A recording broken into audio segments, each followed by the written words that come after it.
দর্শক স্বাগত জানাচ্ছি নিউজ 24 এর বিশেষ সাক্ষাৎকার অনুষ্ঠানে। আজকে পুরো অনুষ্ঠান জুড়েই আপনাদের সঙ্গে রয়েছি আমি মারুফা রহমান এবং আজকে আমরা মূলত এই পুরো সাক্ষাৎকার অনুষ্ঠানে কথা বলবো প্রধান উপদেষ্টার প্রেস সচিব জনাব শফিকুল আলমের সঙ্গে। জনাব শফিকুল আলম, আপনাকে স্বাগত জানাচ্ছি আমাদের বিশেষ সাক্ষাৎকার অনুষ্ঠানে। প্রথম যে প্রশ্নটি আপনাকে করতে চাই সেটি হচ্ছে প্রায় 1 বছর অতিক্রম করলো গণঅভ্যুত্থান পরবর্তী বাংলাদেশ। গণঅভ্যুত্থান পরবর্তী বাংলাদেশকে আপনি কেমন দেখেছেন? আমি তো বলি যে আমরা যেই কান্ট্রিকে পেয়েছিলাম সেই কান্ট্রির থেকে এখন আপনি যদি 11 মাস পরে বিচার করেন, প্রায় 12 মাস পরে, আমরা মনে করি যে বাংলাদেশের economy made a massive comeback. বাংলাদেশের একটা পলিটিক্যাল স্ট্যাবিলিটি আসছে। আমরা খুব দ্রুতই আমরা ইলেকশনের দিকে ধাপিত হচ্ছি। আমাদের পলিটিক্যাল স্ট্যাবিলিটি আমি বললাম ফিরে এসছে অনেকটাই। তারপরে যেটা হয়েছে যে বাংলাদেশের যেটা ইন্টারিম গভর্নমেন্টের যেটা 3টা মেজর কাজ, রিফর্ম, ট্রায়াল এবং ইলেকশন, এই কাজগুলোও যথেষ্ট ভালো গতিতে এগোচ্ছে। এখন অনেকে ভাবছেন যে রিফর্মতে 1, 2, 3, 5 দিন বা 7 দিনে মিটিং করলেই তো হয়ে যায়। আসলে এই কাজগুলো তো খুব দ্রুত হয়ও না। অন্যান্য যে কোনো দেশের পলিটিক্যাল রিফর্মের হিস্ট্রি যদি আপনি দেখেন যে এটা অনেক ক্ষেত্রে অনেক বছর লেগে যায়। নেপালের ক্ষেত্রে একটা কনস্টিটিউশন করতে 8.5 বছর লেগেছে। প্রত্যেকটা দেশে এটা হয়, কারণ আপনি এটা ডিবেট করতে হয় কোনটা চলবে কি চলবে না। আর রিফর্মের যে এই জিনিসগুলো প্রত্যেকটা কিছু কিছু রিফর্ম তো আমরা অলরেডি করে ফেলেছি, আর কিছু কিছু রিফর্ম চলমান বা সামনে হবে। তো এইগুলো আমরা এমন একটা আমাদের কাজ হচ্ছে যে আগামী বছর প্রথম দিকে যখন ইলেকশনটা হবে তখন যেই গভর্নমেন্ট, যে ডেমোক্রেটিক গভর্নমেন্টের কাছে আমরা রেখে যাব, তার কাছে যেন একটা আরও বেটার বাংলাদেশকে রেখে যেতে পারি, সেই জায়গার থেকে যাতে বাংলাদেশটা টেক অফ করে। সারা দেশের আইন শৃঙ্খলা পরিস্থিতি নিয়ে আসলে আমি প্রথমে আপনার কাছে যেতে চাই, কারণ সম্প্রতি চকবাজারে যে ঘটনাটি ঘটেছে সেক্ষেত্রে আইন শৃঙ্খলার অবনতি, সম্প্রতি যে সমস্ত ঘটনাগুলো আরও ঘটেছে আইন শৃঙ্খলা কেন্দ্রিক, এবং সেখানে সরকারের দায় এবং ব্যর্থতা কতখানি? আপনি আইন শৃঙ্খলা পরিস্থিতি আরও বেটার হলে সবার জন্যই ভালো হতো, আমরা এটা মনে করি। কিন্তু আপনি দেখেন যে কোনো ঘটনা ঘটলে আমরা তো খুব দ্রুত অ্যারেস্ট হচ্ছে, বিচারের সম্মুখীন হচ্ছে। হ্যাঁ, কিন্তু কথা হচ্ছে যে এটা আগেই প্রিভেন্ট করা গেলে আমাদের জন্য ভালো হতো। সেটার জন্য যেই ধরনের কনফিডেন্স পুলিশের দরকার বা যেই ধরনের আমরা আইন শৃঙ্খলা পরিস্থিতি যেই জায়গায় নেওয়া দরকার, সেটা আসলে এটা একটা ডিফিকাল্ট কাজ, কিন্তু আমরা রিলেন্টলেসলি চেষ্টা করে যাচ্ছি। সবাই বোঝা উচিত বাংলাদেশ একটা একটা বিপ্লবোত্তর কান্ট্রিতে আমরা আছি। সেখানে প্রত্যেকটা পলিটিক্যাল পার্টির আমরা সমর্থন নিয়ে এখানে আসছি। তারা যখন আমাদেরকে ফুল ফেজের সাপোর্ট দেয় তখন আমরা কাজগুলো করতে পারি। তো সেই অনুযায়ী আমরা কাজ করছি। আর আপনারা জানেন পুলিশের তো কনফিডেন্স একদম জিরো ছিল। সেই জায়গার থেকে পুলিশের কনফিডেন্সটা যত বাড়ানো যায়, আপনি ঢাকার কথা দেখেন, ঢাকার 35,000 পুলিশ ছিল, আমরা 32,000কেই আমরা অন্যান্য ডিস্ট্রিক্টে পাঠিয়ে দিয়েছি, আর বাকিদেরকে আমরা আবার বাইরের থেকে নিয়ে আসছি। আর আপনি ধরেন শেখ হাসিনার আমলে 1,20,000 পুলিশ নতুন রিক্রুট করা হয়েছে, এবং তাদের অনেকেই ছাত্রলীগের ব্যাকগ্রাউন্ড দিয়ে। তো আমরা ইচ্ছা করলেও তো অনেক কিছু আমরা করতে পারছি না, বাট আমাদের চেষ্টাটা আছে। আমি এটুকু বলতে পারি, চেষ্টাটা আছে। আমরা আমাদের সর্বাত্মক চেষ্টা করছি আইন শৃঙ্খলা পরিস্থিতি ভালো করার জন্য। প্রত্যেকটা ঘটনা, মুরাদনগরের ঘটনা দেখেন, যারা যারা এই কাজের সাথে জড়িত ছিল সবাইকে অ্যারেস্ট করা হয়েছে। আপনি এই যে মিটফোর্ডের ইয়েতে দেখেন, অলরেডি আমরা 5 জনকে অ্যারেস্ট করেছি। তারও আগে যে কয়টা ঘটনা ঘটেছে আপনি দেখেন, প্রত্যেকটার ক্ষেত্রে অ্যারেস্ট আছে। আমরা খুব দ্রুত অ্যারেস্টগুলো করাও হচ্ছে খুব দ্রুত। কিন্তু আরও ভালো হতো যদি বাংলাদেশে আসলে এই সময় কোনো ক্রাইমই না হতো। আমরা তো সেই লক্ষ্যে কাজ করে যাচ্ছি। রাজনৈতিক কোনো কারণ আছে কিনা এখন এই সমস্ত আপনি ক্রাইম বলেন বা পুলিশের উপর আস্থাহীনতা বলেন বা আইন শৃঙ্খলার পরিস্থিতি ঠিক না হওয়া বা ঠিক মতো এই বাহিনীর রান না করার পেছনে রাজনৈতিক কোনো কারণ কি দেখেন কিনা? রাজনৈতিক কারণ না, অনেক ক্ষেত্রে হয় কি যে যেহেতু বাংলাদেশের কিছু কিছু এলাকা ওয়াইজ তো অনেকে ধরেন চাঁদাবাজি নিয়ে অনেক ধরনের মারামারি হয়, সেগুলো তো আমরা দেখি। তো এটাই আমাদের তো আরও টাফ হওয়া উচিত, আমরা চেষ্টা করছি সেগুলো টাফ হওয়ার জন্য। আমরা কাউকে ব্লেম করছি না, কথা হচ্ছে যে আমাদের এই দেশটাকে মেরামত করার দায়িত্ব সবার, আমাদের এই গভর্নমেন্টেরও যেরকম, পলিটিক্যাল পার্টির সেরকম, জনগণের সেরকম, আমরা সবাই মিলে যাতে বাংলাদেশটা একটা মানে truly Democratic liberal truly Democratic একটা কান্ট্রি হয়, যেখানে সমস্ত নাগরিক তার নিরাপত্তা, সম্পূর্ণ নিরাপত্তা সব নাগরিককে আমরা ইনশিওর করতে পারি। আপনি সোশ্যাল মিডিয়ায় অনেক অ্যাক্টিভ, আপনি কি দেখেছেন যে এই ঘটনাগুলোতে সাধারণ মানুষের প্রতিক্রিয়া কেমন? এটা স্বাভাবিক, এরকম একটা ভয়াবহ একটা ক্রাইম না, একজনকে এইভাবে মানুষকে যেভাবে মেরেছে, এটা তো আসলে দেখাও যায় না, দেখলে আমারই জান কেমন করে উঠে। তো এটা তো আমি কেন, এটা যে কোনো মানুষ দেখলেই তার মধ্যে একটা ক্ষোভ, রাগ তৈরি হবে। ওনারা ওই সোশ্যাল মিডিয়াতে সেই রাগটাই প্রকাশ করছেন, হুইচ ইজ গুড।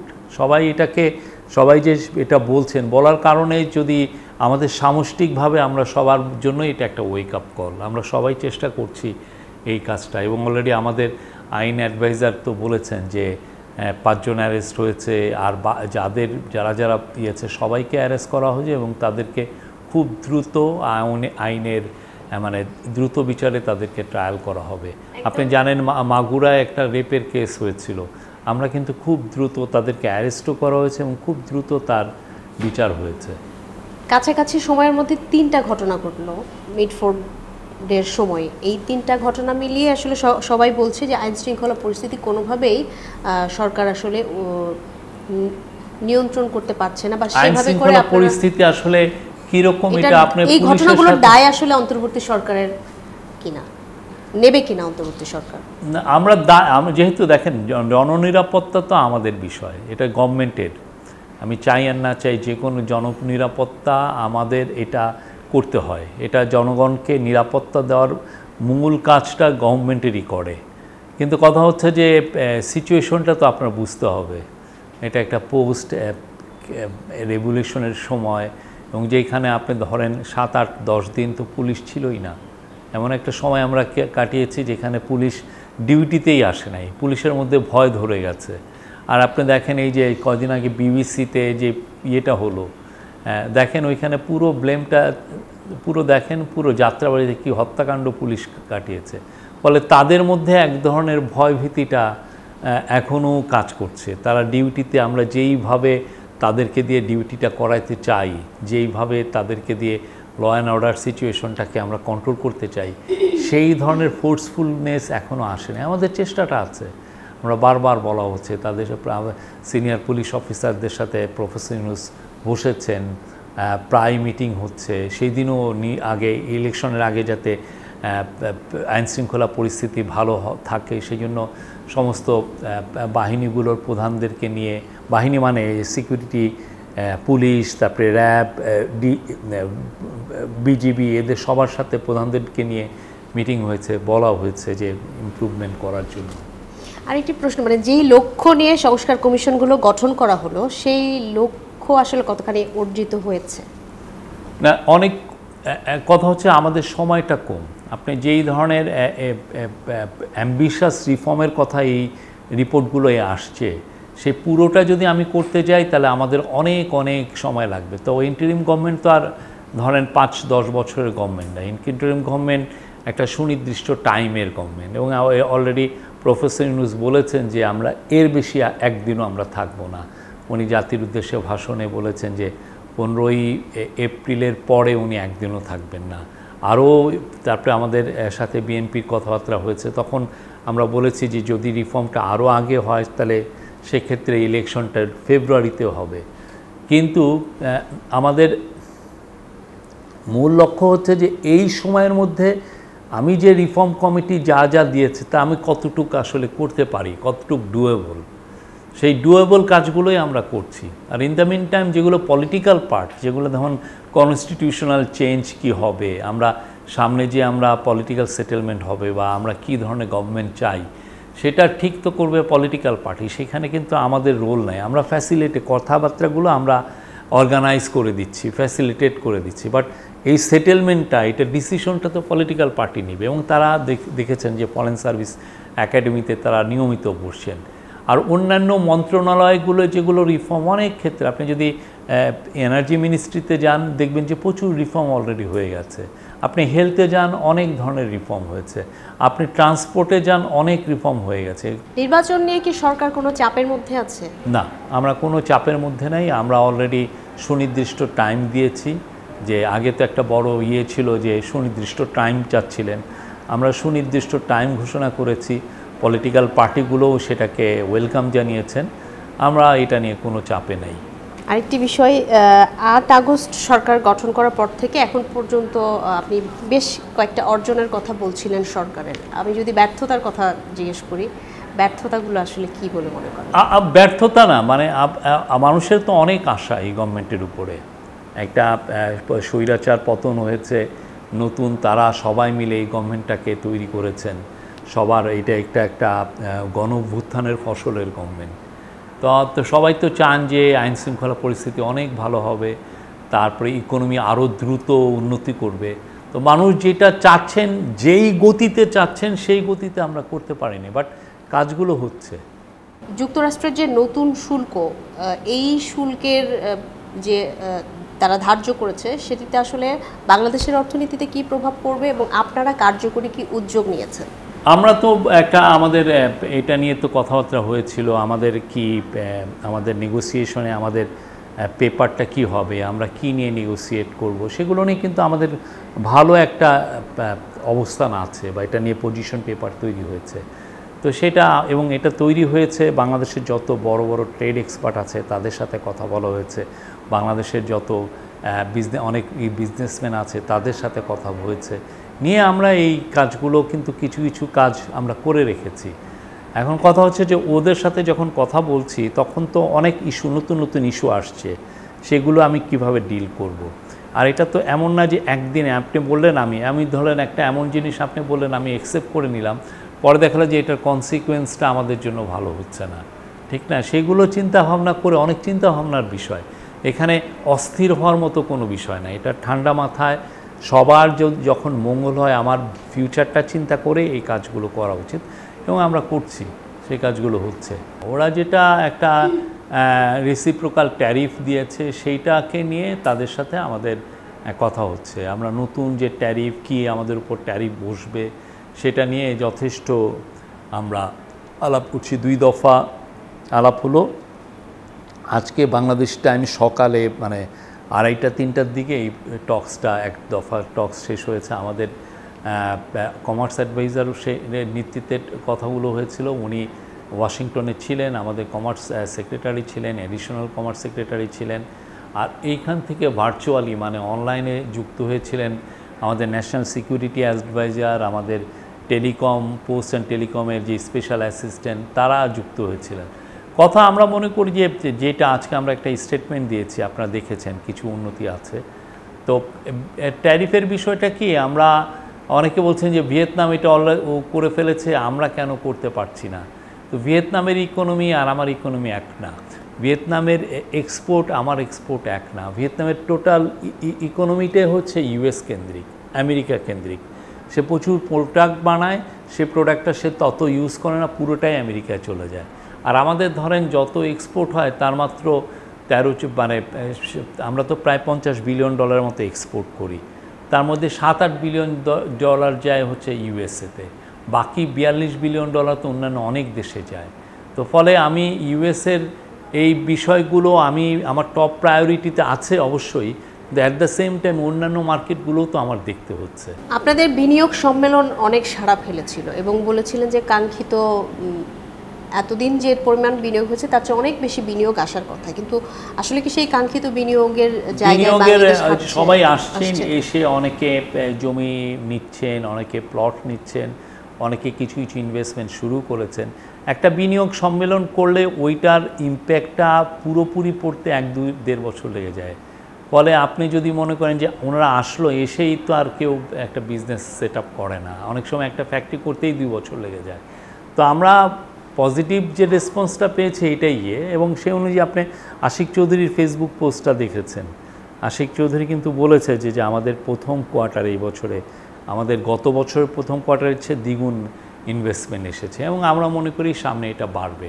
বাড়ার অনেকগুলো কারণ আছে। একটা বড় কারণ হচ্ছে যে আমরা ম্যাক্রো ইকোনমিক স্ট্যাবিলিটিটা ইনশিওর করেছি।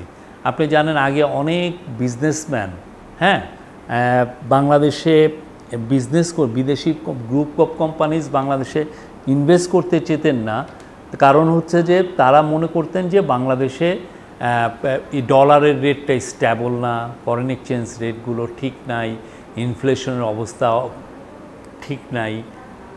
কিন্তু এখন দেখেন আমরা ইনফ্লেশনটা কমছে, মার্কেট এক্সচেঞ্জ রেটটা একদম স্ট্যাবল। আমরা তো ডলার ফ্লোটিং রেট চালু করেছি। ডলার ফ্লোটিং হওয়ার পুরো স্ট্যাবল একটা মার্কেট রেট আছে, ফলে সবাই আসেন এবং এইটা ডলার স্ট্যাবল করার কারণে আপনি দেখেন পুরো বিদেশের থেকে আমাদের যে রেমিটেন্স পুরোটাই এখন সরকারি মানে অফিসিয়াল চ্যানেলে আসছে, যার ফলে আমরা এক বছরে $6 বিলিয়ন মতো বেশি রেমিটেন্স আসছে।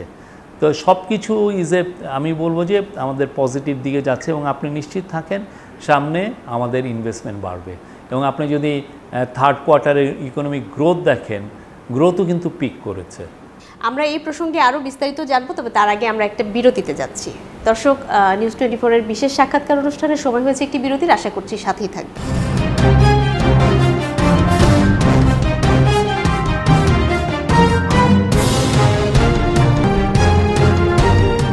বিরতির পরে আবারও স্বাগত জানাচ্ছি নিউজ 24-এর বিশেষ সাক্ষাৎকার অনুষ্ঠানে। আমরা কথা বলছি প্রধান উপদেষ্টার প্রেস সচিব শফিকুল আলমের সঙ্গে। রাজনৈতিক অঙ্গন থেকে একটা বিষয় বিশেষ করে বিভিন্ন দল থেকে বলা হয় বা জনসাধারণের মধ্য থেকেও এক ধরনের একটা কনসেপ্ট তৈরি হয়েছে যে এনসিপি সরকারের একটা অংশ। এনসিপিকে যে এই সরকারের অংশ বলা হচ্ছে, এই নিয়ে আসলে সরকারের অবস্থান কি? এনসিপির জন্য আমরা কি কাজটা করছি যে সরকারের অংশ? আপনি যদি বলেন যে এনসিপি সরকারের অংশ, আপনি একটা কাজ দেখান যে আমরা এনসিপির জন্য এই কাজটা করছি। আমরা কি তার ক্যাম্পেইন করছি, তার পার্টি গঠন করে দিচ্ছি, না তার কে স্পেশাল ফ্যাসিলিটি দিচ্ছি? কিছুই তো আমরা করছি না।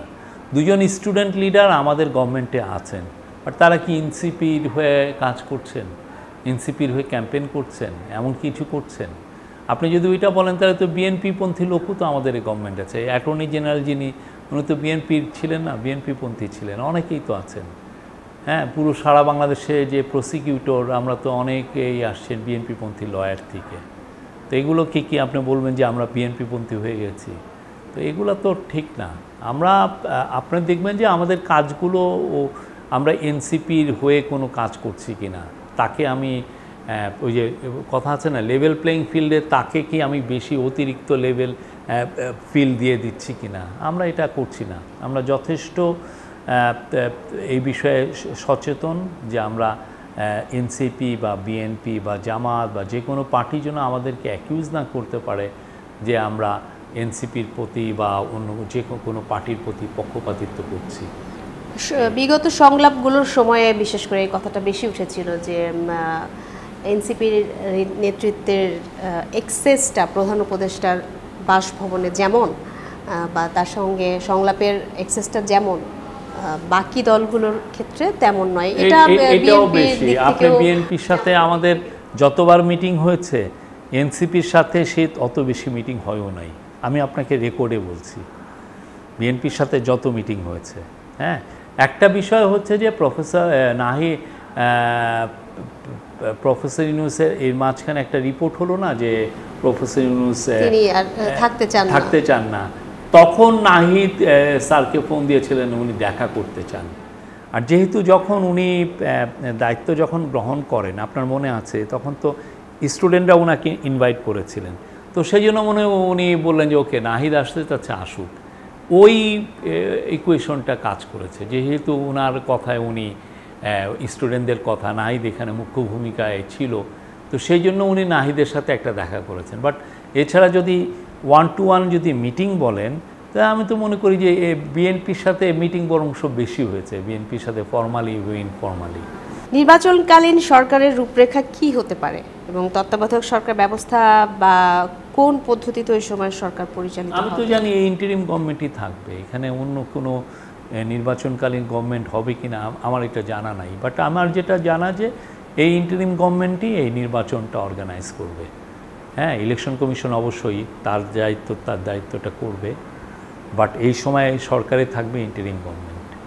আইন শৃঙ্খলা পরিস্থিতি নিয়ে আমি আবারও আসতে চাই, যেহেতু নির্বাচনের প্রসঙ্গ আসছে। নির্বাচনের সময় সুষ্ঠু পরিবেশ বজায় রাখার মতো সক্ষমতা কি এই বর্তমান আইন শৃঙ্খলা পরিস্থিতির আইন শৃঙ্খলা বাহিনীর আছে কিনা, বা ওই সময়ের সর্বোচ্চ সেই সাপোর্টটা আসলে সেই সাপোর্ট দেওয়ার জন্যই উনি এই যে 3-4 দিন আগে উনি মিটিং করলেন, সমস্ত স্বরাষ্ট্র অ্যাডভাইজার ছিলেন, স্বরাষ্ট্র সেক্রেটারি ছিলেন, তারপরে পুলিশের আইজিপি ছিলেন, আনসারের প্রধান ছিলেন, কোস্টগার্ডের প্রধান ছিলেন, র্যাবের ডিজি ছিলেন, র্যাব তো তারপরে ছিলেন, র্যাবের ডিজি ছিলেন না ওইখানে, বিজিবির ডিজি ছিলেন।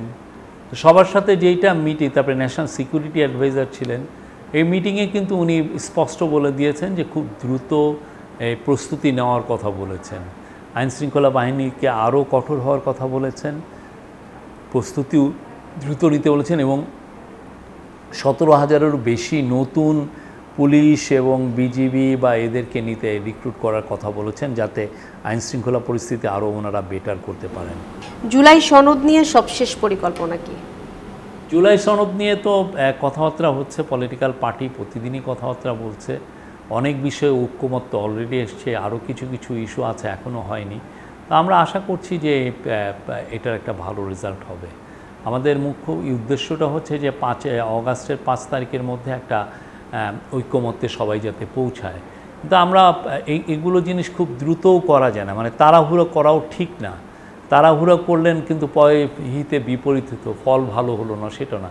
তো সেই জন্য সবার এক্সপেকটেশন, এই গভর্নমেন্টেরও এক্সপেকটেশন হচ্ছে যে পলিটিক্যাল পার্টিগুলো খুব দ্রুত, পলিটিক্যাল পার্টিগুলো এটা নিয়ে আরও ডিবেটগুলো করবেন, ব্রিলিয়ান্ট ডিবেট হবে, হওয়ার পরে সবাই একটা ঐক্যমতে যে জুলাই সনদটা অ্যাকসেপ্ট করবেন বা এগ্রি করবেন, এগ্রি করে সবাই সাইন করবেন।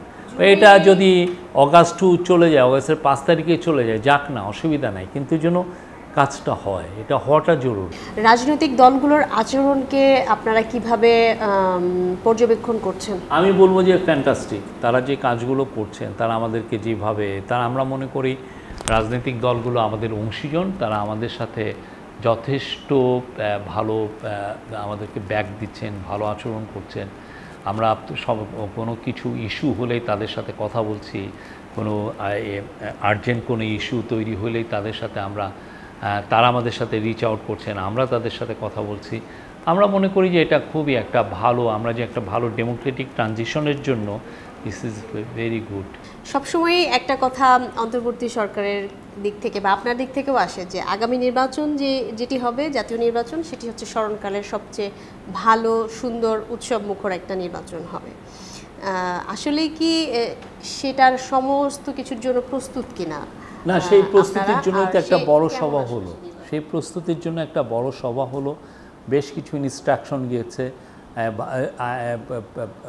ইলেকশন যাতে ফ্রি অ্যান্ড ফেয়ার হয় সেটার জন্য তো লোকাল গভর্নমেন্টে যারা আছেন, গ্রাসরুটে যারা আছেন, যারা মাঠ প্রশাসন আমরা বলি, মাঠ প্রশাসনকে কিন্তু নিউট্রাল করাটা একটা বড় কাজ। সেটার জন্য আমরা লটারি প্রথা চালু করার কথা বলেছেন, যে লটারির মাধ্যমে সিলেক্ট হবে কে কোথায় ডিসি হবেন বা এসপি হবেন বা টিওনো হবেন বা ওসি হবেন, ফলে কেউ বলতে না পারে যে না, আমার লোকটাকে, তার লোকটাকে আমি ওইখানে বসিয়েছি। তো এই কাজগুলো তো হচ্ছে, এই কাজগুলোর অলরেডি অর্ডার দেওয়া হয়েছে এবং সেই অনুযায়ী কাজ হচ্ছে। আরেকটা কি, ইলেকশনটা ভালোটা অনেকটাই ডিপেন্ড করে পলিটিক্যাল পার্টিগুলোর গুডউইলের উপরে, মানুষজনের পার্টিসিপেশনের উপরে। আমরা তো দেখছি যে মানুষের প্রচণ্ড ইন্টারেস্ট, হ্যাঁ, গুডউইল প্রচুর, পলিটিক্যাল পার্টিদের গুডউইলেও মানে আমরা বলবো যে অনেক বেশি গুডউইল। আমরা মনে করি সব মিলিয়ে আমরা ইলেকশনটা খুবই ভালো করতে পারবো, উৎসব মুখর পরিবেশে হবে। বাংলাদেশের আগের 3টা ইলেকশন আসলে কোনো ইলেকশনই হয় নাই, তো এবারের ইলেকশনটা সবাই থাকবেন, প্রচুর ইয়াং ছেলেমেয়েরা প্রার্থী হবেন, তারপরে আগের পার্টিগুলোও থাকছে, তাদের থেকে পারতে হবে, একটা কম্পিটিটিভ অ্যাটমসফিয়ার হবে, উৎসব মুখর। আমি আপনাকে আবারও বলছি, খুবই উৎসব মুখর হবে এবং বাংলাদেশের স্মরণকালের শ্রেষ্ঠ ইলেকশনগুলোর একটা হবে। আওয়ামী লীগের দিক থেকে আপনার প্রতি অনেক ধরনের হুমকি, মন্তব্য এবং পর্যালোচনা আছে, বিভিন্ন সুশীল সমাজের দিক থেকেও আছে, এগুলোকে আপনি আসলে কিভাবে দেখেন? আওয়ামী লীগের তরফ থেকে তো থাকা অস্বাভাবিক কি? একটা পার্টি ধরেন, ওরা তো কতজনকে, ওদের পার্টিগুলোর লোকগুলো কিভাবে মানুষকে মেরেছে আমরা দেখেন নাই? শুধুমাত্র পুলিশ তো মারে নাই, সেই সময় তো ছাত্রলীগ, যুবলীগ, এদের ইয়েরাও তো ছিল। ওরা একটা ব্যান্ড পার্টি, তাদের কাজকর্মের ফল তারা ভোগ করছে। তো অনলাইনে এসে তাদের রাগগুলো প্রকাশ করছে, এর উপর রাগ দেখায়, ওর উপরে রাগ দেখায়, একে মেরে ফেলবে ওকে। তো ওরা পার্টি তো এমনই ছিল, ওইটাকে ধরার কি আছে? আর সুশীল আমি তো শুনি নাই সুশীল মানুষ আমাকে নিয়ে কিছু বলা। যদি আপনি জানেন আমার একটু বললেন। যেমন একজন সম্পাদক আপনাকে নিয়ে বলেছেন যে আপনি আসলে প্রধান উপদেষ্টার প্রেস সচিব নাকি সরকারের মুখপাত্র, বা আপনার বিভিন্ন মন্তব্য শুনে মনে হয়েছে যে একজন প্রেস সচিব এ ধরনের উনি প্রেস সচিব, মুখপাত্র, এই যে এই কাজগুলো বাইরে কিভাবে করে এটা সম্পর্কে খুব ভালোভাবে আমার মনে হয় না পড়ালেখা আছে, উনি জানেন আমার মনে হয় না। কেন মনে হয় না আমি বলি। আপনি হোয়াইট হাউসের প্রেস সেক্রেটারি দেখেছেন? হোয়াইট হাউসের একটা মানে যিনি ডোনাল্ড ট্রাম্পের যে প্রেস সেক্রেটারি, উনি কিন্তু সবগুলো বিষয়ে কথাবার্তা বলেন, সব কিছুরই উনি মুখপাত্র। উনি শুধুমাত্র ডোনাল্ড ট্রাম্পের কথাটাই বলছেন তা না, তার ট্রান্সপোর্ট মিনিস্ট্রির কথা বলছেন, তার ফরেন মিনিস্ট্রির কথা বলছেন, তার ডিফেন্স মিনিস্ট্রির কথা বলছেন, তার সমস্ত মানে ট্রাম্প অ্যাডমিনিস্ট্রেশনের এই যে ট্রেড নেগোসিয়েশন হচ্ছে সেটা নিয়ে কথা বলছেন। তো উনি তো তাহলে তখন কি, উনি তখন গভর্নমেন্টের মুখপাত্র হয়ে সব কিছু নিয়েই কথা বলছেন। তো এটা হচ্ছে যে জানার, আমাদের তো আগে প্রেস সেক্রেটারির রোলটাই তো জানা ছিল না, উনি ঘরে বসে থাকতেন। হ্যাঁ, উনি কোনো মিটিংয়ে কোনো, আপনি প্রেস রিলিজ পেয়েছেন প্রেস উইং থেকে?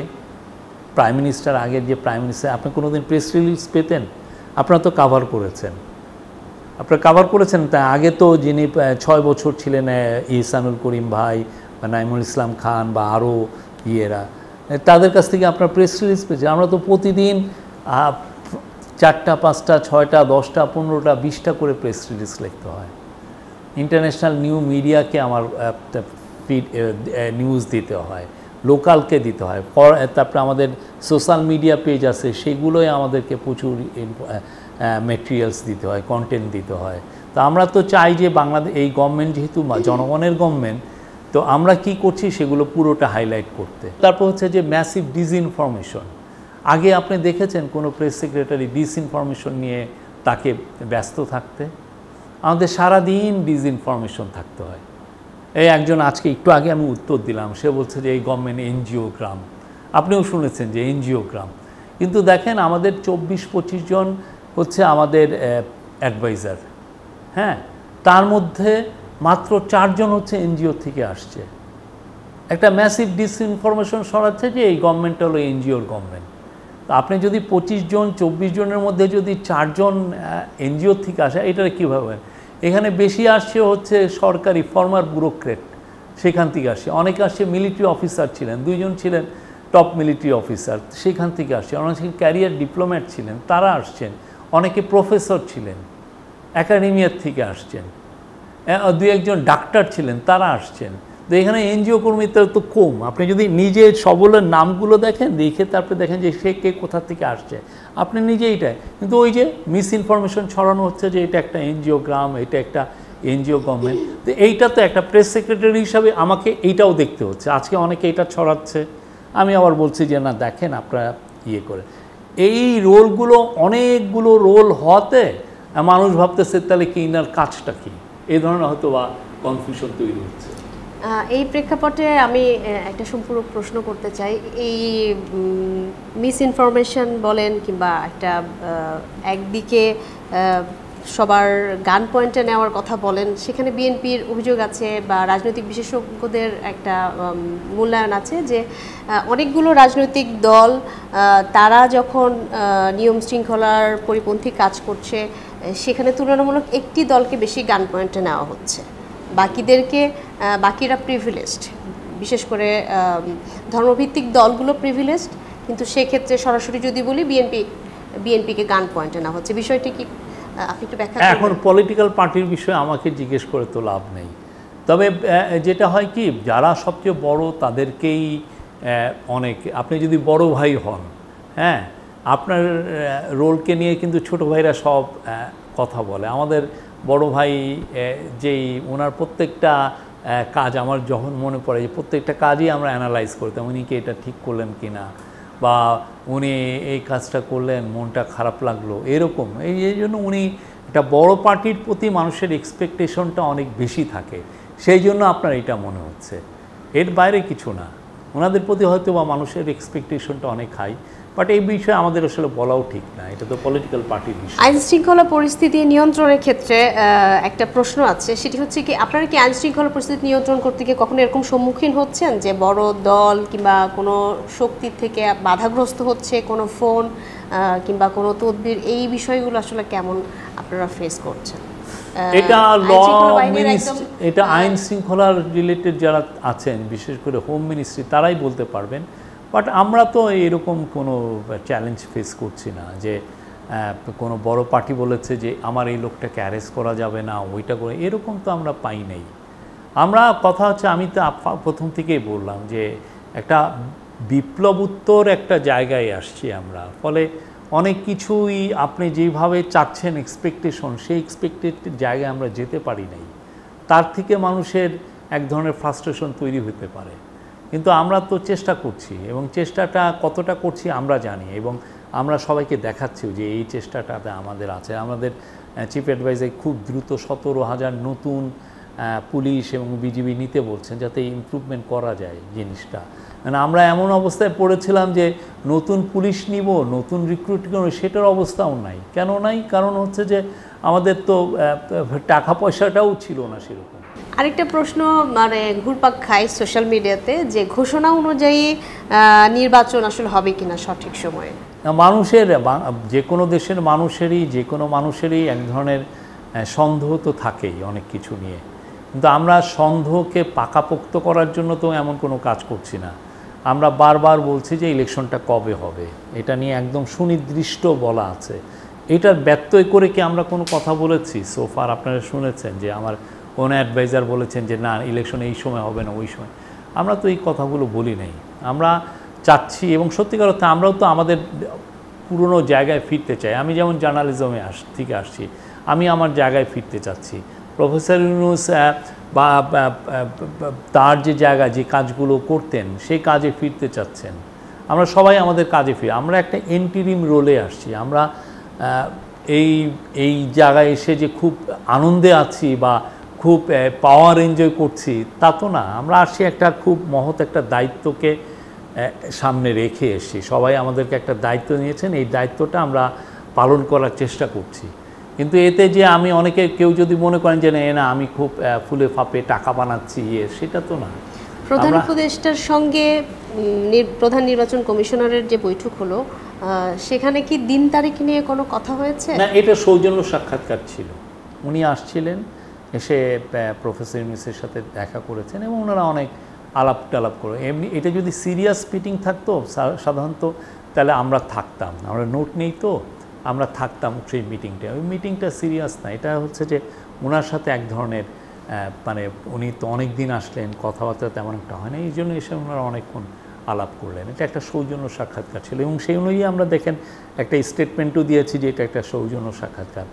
এটাকে মানুষ একটু রহস্য করে দেখছে, যেমন কি আলাপ হলো সিসির সঙ্গে। আসলে আরেকটা বিষয় হচ্ছে, লন্ডনে জনাব তারেক রহমানের সঙ্গে যেই বৈঠকটি হলো বিএনপির ভারপ্রাপ্ত চেয়ারম্যানের সঙ্গে প্রধান উপদেষ্টা, সেখান থেকেও সকলে বলছে যে শুধুমাত্র একটি তথ্য জানতে পারলাম আমরা, যে নির্বাচন ফেব্রুয়ারিতে হচ্ছে। এর বাইরে আসলে কি আলাপ হলো সেখান থেকে যদি খানিকটা আমরা, প্রথম কথা হচ্ছে এটা 1.5 ঘন্টার মিটিং ছিল, তার মধ্যে 2-3 মিনিট টিভি ছিল, আপনার টিভির ফুটেজ তো দেখেছেন। তারপরে 7 মিনিট আমরা কয়েকজন ছিলাম, ওই সময়ও কিছু পেয়েছেন। তারপরে 1 ঘন্টা 20 মিনিট ওনাদের মধ্যে একান্ত বৈঠক হয়। তো ওইখানে যেগুলো আলাপ হয়েছে সেগুলো আমরা জানি না, এবং মূল যে আলাপের যেটা জিস, সেটা তো একটা স্টেটমেন্ট আকারে আসছে। বাট আমি যেটা শুনেছি যে অনেক বিষয়ে বাংলাদেশের ফিউচারটা কীরকম হবে, বাংলাদেশের অনেক ইস্যু নিয়েও তারা অনেক আলাপ ছিল এবং এটা খুব সৌহার্দ্যপূর্ণ একটা আলাপ ছিল।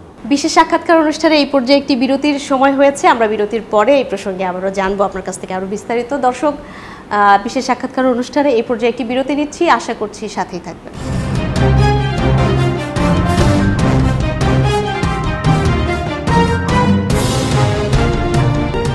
বিরতির পরে আবারও স্বাগত জানাচ্ছি নিউজ 24-এর বিশেষ সাক্ষাৎকার অনুষ্ঠানে। আমরা কথা বলছি প্রধান উপদেষ্টার প্রেস সচিব শফিকুল আলমের সঙ্গে। নির্বাচন কেন্দ্রিক প্রতিবেশী দেশগুলোর তো একটা প্রভাব থাকে আমাদের দেশে, সাধারণত আমরা দেখেছি এর আগে। ভারতের অবস্থানটা আসলে কি আমাদের আগামী নির্বাচন নিয়ে? তার একটি নির্বাচিত সরকার দেখতে চাই, শেখ হাসিনা চলে যাওয়ার পর তিনি আমাদের আভ্যন্তরীণ বিষয়, এটা আমাদের আভ্যন্তরীণ বিষয়। এটা আমাদের যারা বন্ধু আছেন তারা তো অবশ্যই চাবেন যে বাংলাদেশ একটা ডেমোক্রেটিক কান্ট্রি হিসেবে ফ্লারিশ করুকেই, তাদের গুডউইলটা আছে, তারা সমর্থন যোগাচ্ছেন আমাদেরকে, বাংলাদেশের ডেমোক্রেটিক ট্রানজিশনের প্রতি তারা ফুল সাপোর্ট জানিয়েছেন। এই ভারতের সঙ্গে আপনাদের কি কথা হয়েছে এই বিষয়ে? ভারতও আমাদের একটা বন্ধু রাষ্ট্র, তারাও সবাই চায় যে বাংলাদেশে একটা খুব ভালো একটা ডেমোক্রেটিক ট্রানজিশন হোক। এর বাইরে তো আর নির্বাচন তো ভেরি মাচ আমার আভ্যন্তরীণ একটা বিষয় না। আমরা সেই জায়গাটা আমরা একটা ভালো ইলেকশন করতে চাচ্ছি। আমরা আমাদের বন্ধুদের সবাইকে জানিয়েছি যে আমরা একটা ভালো ইলেকশন করব, এটা ফ্রি হবে, ফেয়ার হবে এবং এতে সবাই উৎসবমুখর পরিবেশে তাদের ডেমোক্রেটিক রাইটসটা এক্সারসাইজ করবেন, ভোট দিবেন। শেখ হাসিনা পলাতক অবস্থায় ভারতে আশ্রয় নিয়ে আছেন। তাকে ফেরত চাওয়ার বিষয়ে বা তাকে ফেরত দেবার বিষয়ে ভারতের অবস্থান কি এবং বিচার কার্যক্রম শুরুর বিষয়ে আসলে আপনাদের অগ্রগতি কতখানি? না, আমরা এটা নিয়ে তো বেশ কয়েক মাস আগেই তো আমরা একটা নোট ভার্বাল দিয়েছিলাম তাকে ফেরত পাওয়ার জন্য। এখন তো দেখেছেন যে বিবিসির যে ডকুমেন্টটা হলো, এখানে আরও স্পষ্ট হলো যে আসলে কে আসলে অর্ডার দিয়েছিলেন গুলি করার। এই যে ছোট ছোট বাচ্চা ছেলে মেয়েদের, আপনার 1400 জনের মতো মারা গেছেন, হ্যাঁ, আপ টু 1400, তার মধ্যে 100, কেউ বলেন 167, কেউ বলেন 126 জন শিশু মারা গেছে। অনেক, ঠিক না? শিশুদের পর্যন্ত হত্যা করা হয়েছে। তো এটার জন্য তো তার বিচারের সম্মুখীন হতে হবে। আমরা তো আশা করি যে ইন্ডিয়া এই পুরো ইন্টারন্যাশনালি যেই হাসিনার উপরে যেই ধরনের সবাই জানছে যে সে কী ধরনের একটা মনস্টার ছিল, সেটা জেনে ইন্ডিয়া তাকে ফেরত পাঠাবেন সে, এবং আমরা অবশ্যই তাকে ট্রায়ালের সম্মুখীন হতে হবে এবং তাকে ন্যায় বিচার ইনশিওর করা হবে। এই বিষয়ে কি অফিশিয়ালি ভারত থেকে কিছু জানানো হয়েছে? মানে আপনারা যে নোট ভার্বাল দিলেন, এটা ফরেন মিনিস্ট্রি আপনাদেরকে বলতে পারবে, আমার কাছে আপাতত নাই। জুলাই হত্যাকাণ্ডের বিচার নিয়ে আহতরা এখনো তো সেই দাবি তুলছেই, আবার অনেকে বিনা চিকিৎসার প্রসঙ্গ তুলেছে যে তাদের কোনো খোঁজ নেওয়া হয়নি। সব মিলিয়ে আমরা আপনাদের উপর এটা ছেড়ে দিলাম, আপনারা নিজেরা ইনভেস্টিগেট করেন আমরা খোঁজ নিচ্ছি কিনা। আমার মনে হয় যে অনেক ক্ষেত্রে সুইপিং একটা দুইটা আইসোলেটেড কেস থাকতে পারে, বাট ওভারঅলমিং সবার ক্ষেত্রেই মূলত আমরা খোঁজ নিয়েছি, তাদের পাশে দাঁড়ানো হয়েছে। আমরা তাদেরকে তো 3টে ক্যাটাগরিকে তাদেরকে ইভেন মান্থলি সাপোর্টও দেওয়ার কাজ শুরু হয়ে গেছে। তারপরে তাদেরকে এককালীন টাকা দেওয়া হচ্ছে, অন্যান্য অনেক প্রতিষ্ঠান দিয়েছেন, আমরা সেগুলোর কে আমাদের ধর্তব্যে আনলামই না। অনেকে আছেন না, অনেক প্রতিষ্ঠান তো তাদের পাশে দাঁড়িয়েছেন। তো এই জন্য আমি বলবো যে আপনার আর চিকিৎসা পুরো ফ্রি চিকিৎসা ছিল, অনেকে আমরা 75 জনকে বিদেশে পাঠিয়েছি। হ্যাঁ, আমাদের এই গভর্নমেন্টের পক্ষে যতদূর করা সম্ভব আমরা করেছি। একটা দুইটা আইসোলেটেড কেসে হয়তো বা কেউ বলতে পারে যে আমার পাশে দাঁড়ান নাই, বাট আমার মনে হয় সবার ক্ষেত্রেই আমরা তাদের সবার যখনই কেউ আমাদেরকে অ্যালার্ট করেছেন যে না ইনি বাদ পড়েছেন, আমরা তার পাশে দাঁড়িয়েছি। সবার ক্ষেত্রে এটা হয়েছে। নির্বাচনের পরে আপনার পরিকল্পনা কি?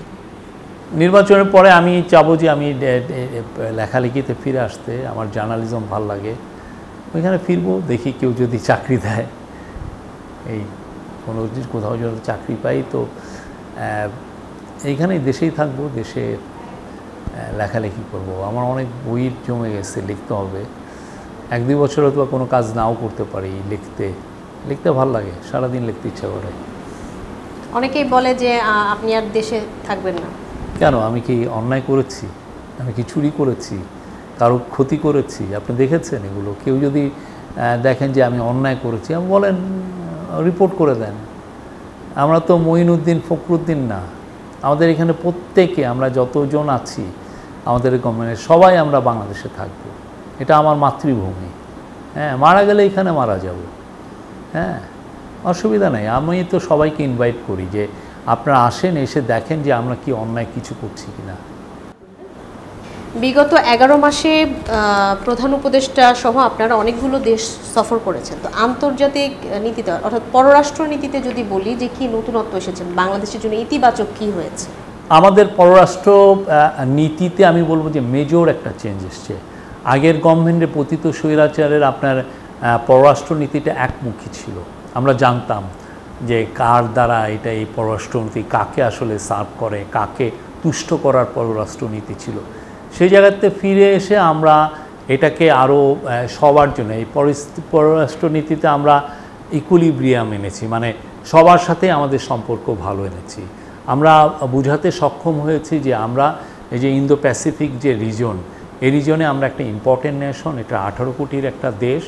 এখানে আমাদের সবার সাথেই সম্পর্ক ভালো করার একটা আমরা প্রয়াস জানিয়েছি এবং আমরা করেছি।